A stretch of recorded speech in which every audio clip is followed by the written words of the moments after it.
Assalamu alaikum students. So today we're going to discuss about the quality control test for the suppositories. Uh, so the contents for today's lecture include breaking test, disintegration test, dissolution test, content uniformity, and assay of active ingredients. So the fragility or breaking test, some references also called it as a hardness test, mechanical strength, or crushing test. So basically, all these things are referring the same test that is applied for uh, checking the brittleness or hardness or the elasticity of the suppository. So there are two kinds of the suppositories are there according to this test. One can be brittle or some are there which are elastic in nature. So basically we are going to determine both type of the suppositories in this test by checking their fragility, their breaking, their whatever the mechanical strength is there to withstand the various handling shocks.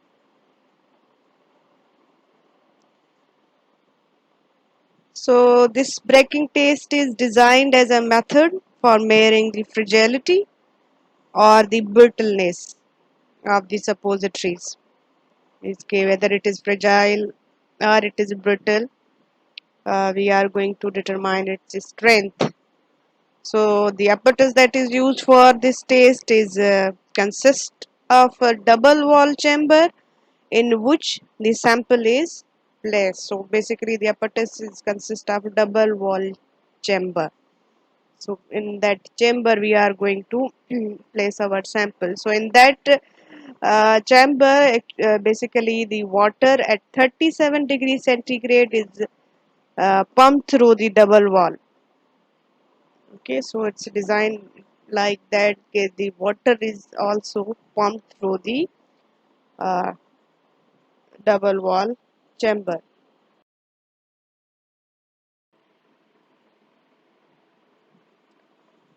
So basically the suppository or the sample is contained in the dry inner chamber, supports a disc to which a rod is attached. Means that in the double wall chamber, the sample is basically placed in the inner chamber, which is dry one. Means that there's no any water supply or attachment over there. The water is pumped through the other chamber. Basically the sample is attached or placed in the inner chamber, which is dry in nature, and that is made in a way that supports a disc to which a rod is attached. So in that chamber where we are going to place our suppository, there's a disc for support, and that is again the disc is having also a rod attached to it,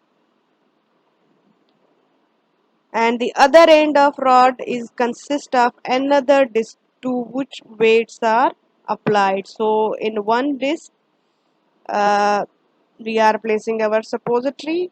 That disc is attached with a rod, and that rod is again attached with another disc, means the upper portion in which the weights are applied for performing this test.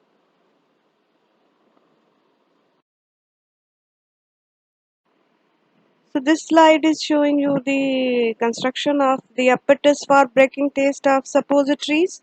You can see this is the chamber, that is the double wall chamber into which a constant temperature water bath and pump, means the water is circulated through this outer chamber.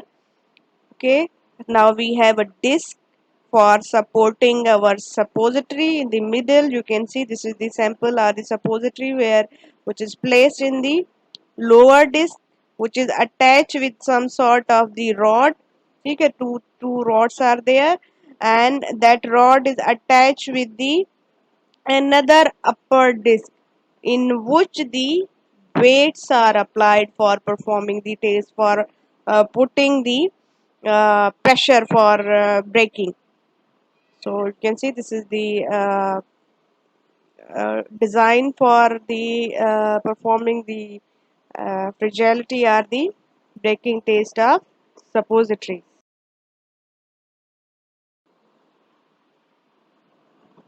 So the procedure for this fragility or braking test, it says the test is conducted by placing 600 gram on the platform. Means that in the upper disc where the weights are placed, we are going to place our suppository and then we are going to apply initial weight, initial force of 600 gram in the upper disc.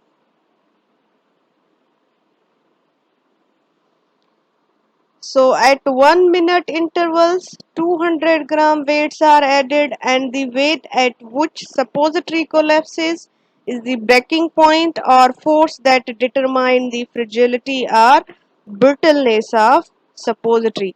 Means ke after placing 600-gram force initially, you have to wait for a minute. So after 1 minute, you have to add 200 gram. Okay, and you have to wait again 1 minute. If still suppository is available in the intact form, it is not going to be collapsed, or it is not going to be breaked by that force. 600 plus 200 gram is 800 gram.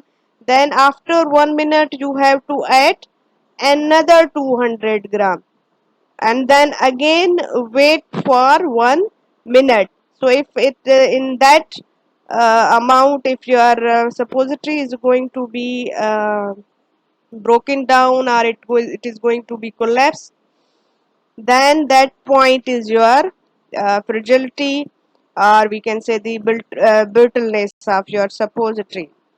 So if it is not going to be broken down, you have to continue to add 200 gram with an interval of 1 minute. So after every 1 minute, you have to increase the weight of 200 gram and check for the breaking point. So basically the result is determined in kgs required to break it by adding the weights together. So means at the point where suppository is going to be broken down by adding these gram weights, means initially 6, then after how much 200 grams you have incorporated, and at the last 200 gram where the suppository start to break and it collapsed, so you have to add it from the start. Means 600 gram 200 plus 200 plus 200, at the end you are going to make it together and you have to convert it into the kg. So basically the unit for determining the breaking test or the fragility test is kg. So after adding all these weights, you are going to determine at how much kgs the suppository was broken down or it was collapsed. So it says again, and a condition is there if suppository is broken before the end of last weight, uh, last minute of the last weight, you have to cancel that last weight. Means you have added 200 gram and you wait for 1 minute, and if before that last 1 minute the suppository was broken down, your additional 200 grams will be cancelled. Means after 800 you have added 200 grams, but it become 800 gram. And if it is broken down before the minute was consumed, then the last 200 gram will be cancelled. The initial whatever the force was there, the weight was there, that will be considered as a breaking point.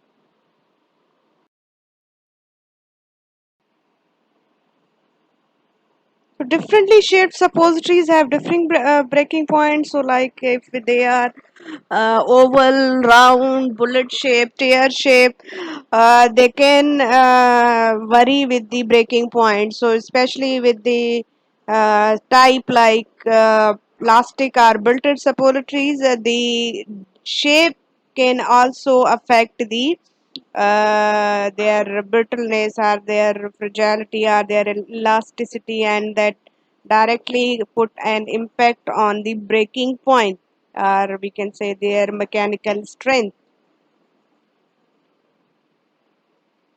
So the desired breaking point is established as a level that will withstand break forces caused by various types of handling. Means ke whatever the desired breaking point for any type for a specific suppository is basically established as a level that it it will withstand the brake forces that are caused by the different types of the handling. The shocks are the brake forces that are caused by these different types of the processes.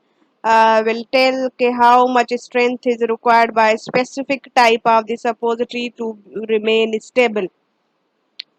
So the types of handling include such as production, packaging, shipping, and patient in use handling. So the shocks, the brake forces that can break your suppository, that can make it less stable one, are these processes. So the suppository must have the enough strength to withstand to face the shocks or the brake forces that are caused by these processes.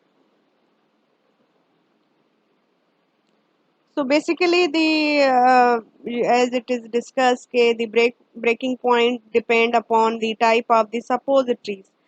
But as a journal, it says a good result is at least 1.8 to 2 kg. Means generally until it is specified for a specific type of the suppositories. A breaking point of 1.8 to 2 kg is considered as a enough result, a good result, an acceptable range for the breaking test or fragility test. So another physical test we have is the disintegration test for the suppositories. So for performing this test we need BP disintegration apparatus, and onto which you have to place the suppository on the lower perforated plate. So usually the cylinders with the perforated plates are available in your BP disintegration apparatus. You have to place your suppository in the lower perforated plate, and uh, you have to insert the that cylinder in the water bath and operate the apparatus for 30 minutes or as specified in the monograph. So generally you have to place it in the water bath, and which is the one of the part of your disintegration apparatus. So and you have to operate it for at least 30 minutes or as specified in the monograph. So you have to generally operate the apparatus for 30 minutes, but if it is specified in any individual monograph more or less time, you have to follow the monograph.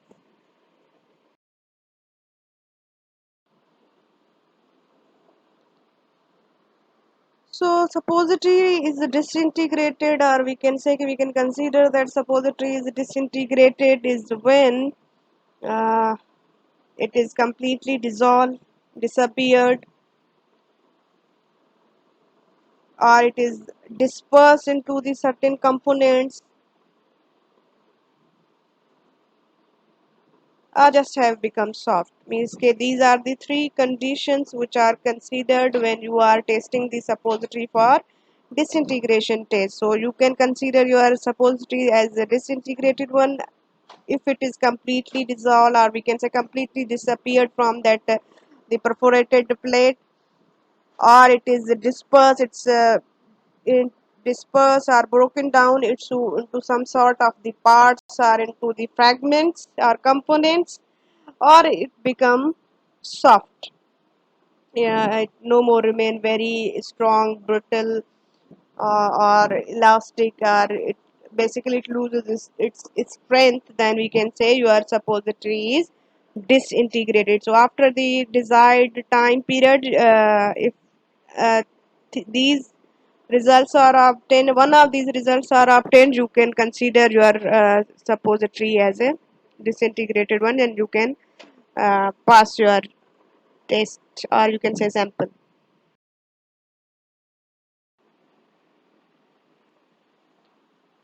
So further it says repeat the test with two further suppositories, means कि whatever the disintegration test that was performed for one suppository, as per pharmacopoeial standards, for suppositories you have to perform the test on three suppositories. So after first suppository test you have to repeat the same test with further two suppositories for confirmation.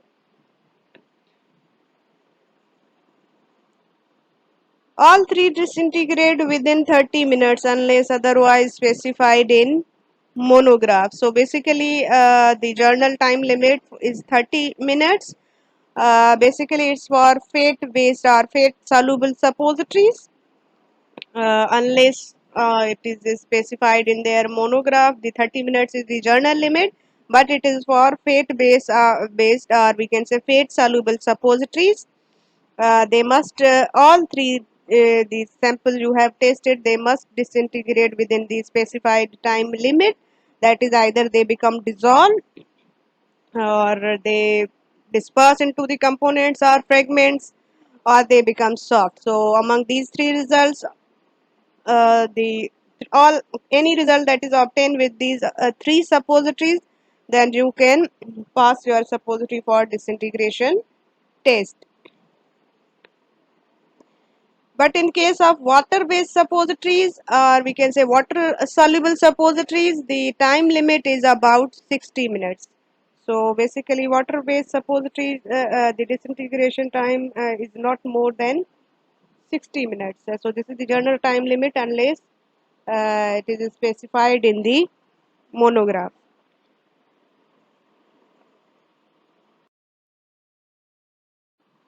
So the disintegration test apparatus, or we can say the BP, British Pharmacopoeia disintegration test apparatus for suppositories, is basically consist of either glass or plastic cylinder, which is opened at both ends, and that is the having the height of 60 mm and a diameter, the internal diameter of 52 mm. And that cylinder is fitted with two horizontal perforated stainless steel plates which are held apart by 30 mm with three metal straps equally spaced. Means the cylinder, glass cylinder with uh, two horizontal perforated stainless steel plates are there, and both are held apart, means that they are having the both plates having the space of 30 mm, and that is basically held by the three metal straps which are spaced equally around the circumference of your cylinder. So the plates are 50 mm in diameter with 38 equally spaced holes, each 4 mm in diameter. So both plates are having the inner diameter, a total diameter of 50 mm, and that contain 38 holes which are spaced equally in these plates, and the hole having the diameter of 4 mm.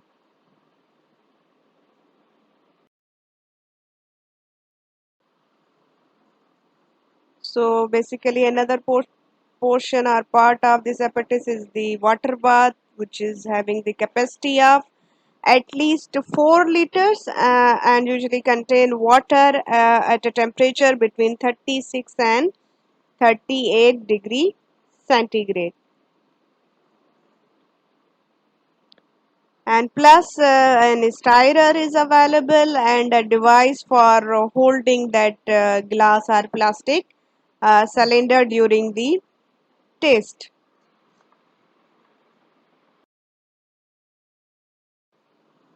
So this image is showing you the little bit dimension of the disintegration test apparatus, basically the cylinder. So basically over there in the first the image, the upper one is showing you the two perforated plates that are held apart by the metal straps by the 30 mm, and as discussed in the procedure, you are going to place your sample in the lower perforated plate.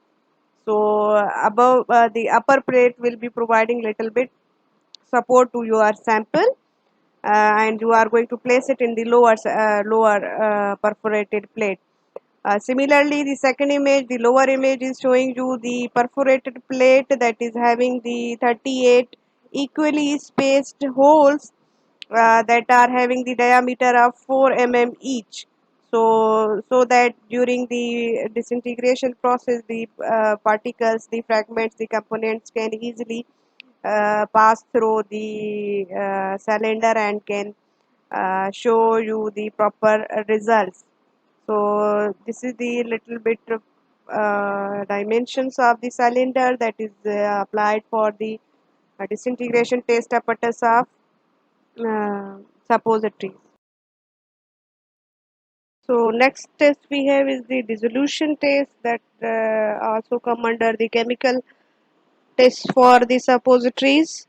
So performing this test, the different apparatuses are used that include wire mesh, basket, paddle method, dialysis cell, and the flow through cell apparatus that are preferred for the dissolution test of suppositories.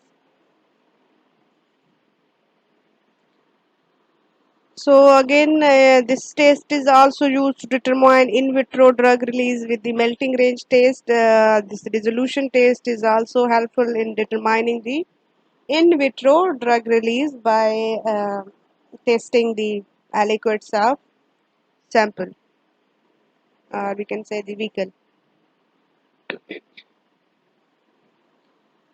So basically, suppository dialysis cell is preferred for lipophilic suppositories, whereas stationary basket is preferred for hydrophilic suppositories. So generally, these methods can be applied for all, but the preference is given to the dialysis cell if you are having lipophilic suppositories or fat-based suppositories, and basket method is preferred when you are having hydrophilic suppositories. Normally, all these apparatuses can be applied, but these are certain preferences that are important. So this slide is showing you the apparatuses that are applied for the resolution test. One is your basket method, and other second one is your paddle method, paddle apparatus that is applied.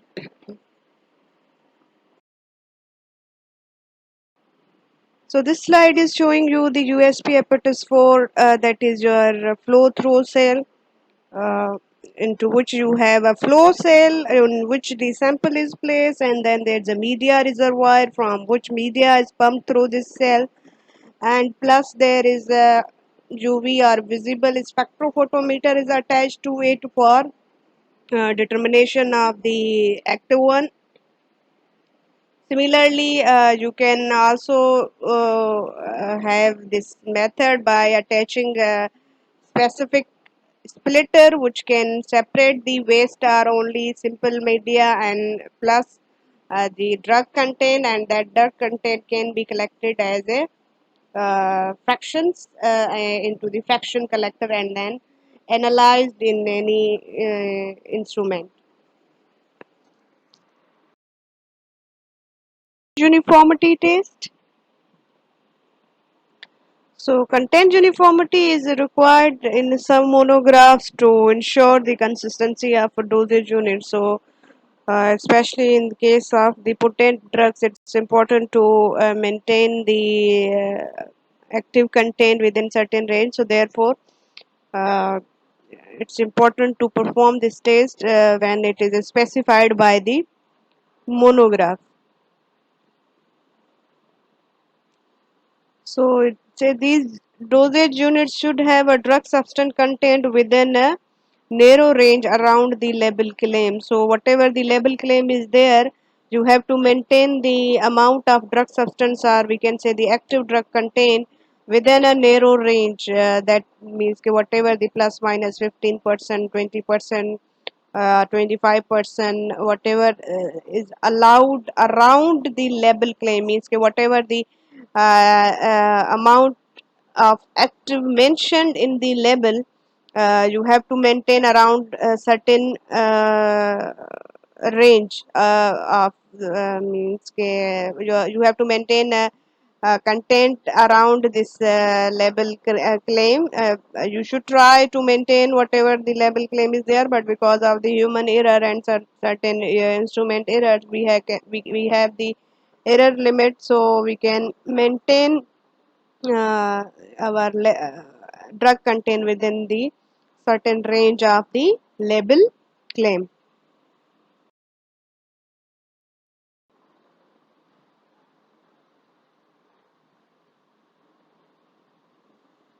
So in order to ensure content uniformity individually, suppositories are analyzed to provide information on dose to dose uniformity. So obviously you have to determine the content in each individual suppository to make sure that in each unit the dose, the content of active is same or within the allowed limit. We can say that the less chances of variation is there or more chances of uniformity is there. So it says testing is based on the assay of individual content of drug substance on a specific number of individual dosage units. So for checking the active content, you have to perform the assay on that individual drug content as specified by the monograph. So you have to perform the assay on these units to have information about the active drug content and plus its dose to dose uniformity. So for performing this test or assay, you require 10 units. Individually, it says unless otherwise specified in the procedure for content uniformity, means whatever the monograph or your research data is allowing you, you have to take a certain number of the individual units as a journal acceptance range. That is, you have to at least test or assay 10 units individually, means you have to perform the test on 10 suppositories, the assay test on the 10 suppositories, unless it is specified you have to take 20 or 15 or whatever as mentioned in your procedure. So you journal criteria is you have to assay 10 units. So limits for content uniformity test. So basically, the range around which we are basically restricted to which that the drug substance in each of the 10 dosage unit as determined from content uniformity method lies within the range of 85% to 115% of the label claim, and the RSDR relative standard deviation is less than or equal to 6%, means ke uh, whatever the drug content in each unit should be between 85% to 115% of the label claim, means कि whatever the label claim is there you have to calculate a plus minus 15%, and you have to make a range upper limit and the lower limit. So if it is 100 mg, Then your range is from 85 mg to 115 mg. So if the content of 10 dosage units individually lies are between 85 to 115, then you can say okay, it's okay. So in the label claim of 100 mg, if it's 85 in some, 115 in some, 100 in some, 95 in some, then you can approve your sample. And another calculation that is used is the relative standard deviation, and that is the about 6%. So after calculation of the standard deviation of these units, if it is about equal to, or it should be basically less than 6%, means that the chances of the deviation or the variation is about 6%, then you are going to approve your samples. Otherwise, you can say if uh, the another range we have, it says okay, the fails to comply if more than one individual content is outside the limits, or one of the individual content is outside the limits of 75% to 125% of the average content, or we can say the label claim. So uh, if these results are not obtained and the failure is there, if one individual content is outside these limits, means if among 10, if one is 84 or 116, then your test is about failed one. Okay, so or another is one individual content is outside the limit of 75 to 125% of the average content are the label claim. So if only one suppository is showing you content to weight either less than 75% or more than 125% of the average weight, or content, or we can say the label claim, then your test is failed. It's no chance. Among 10, if more than one are outside the 85 to 115, or if one is outside the 75% to 125, then your content is your sample is rejected.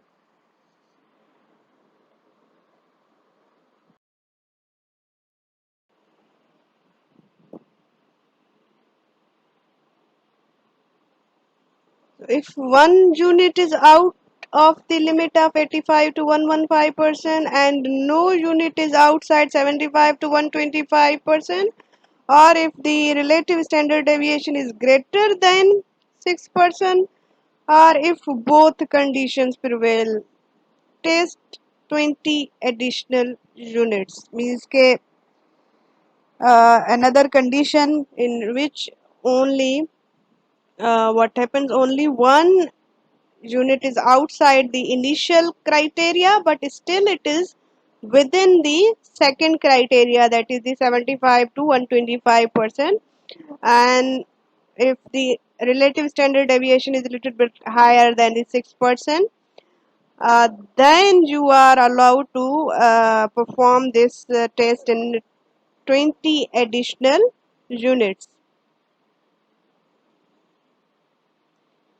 So it said the preparation complies with the test if not more than one individual contents of 30 units is outside the 85% to 115% of the average content, and none is outside the limits of 75 to 125 of the average content. Means that you can approve the sample your product if uh, 1 out of 30 is coming within, it's outside the first range, but again still that one is still within the limit of second range, that is the 75 to 125%, then you can approve your sample. Means only 1 in 30 is allowed to be more than or we can say they can be outside the limit of the first range 85 to 115%, but still that one is still within the range of second range, that is the 75 to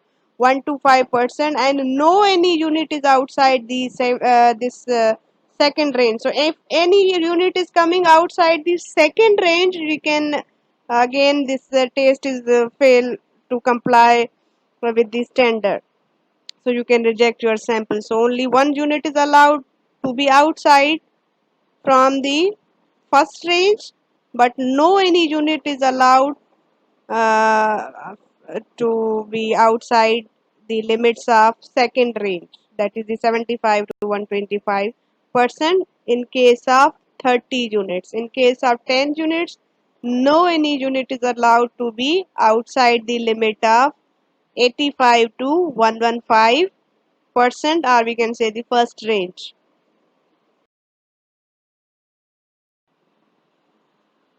These are the references for today's lecture.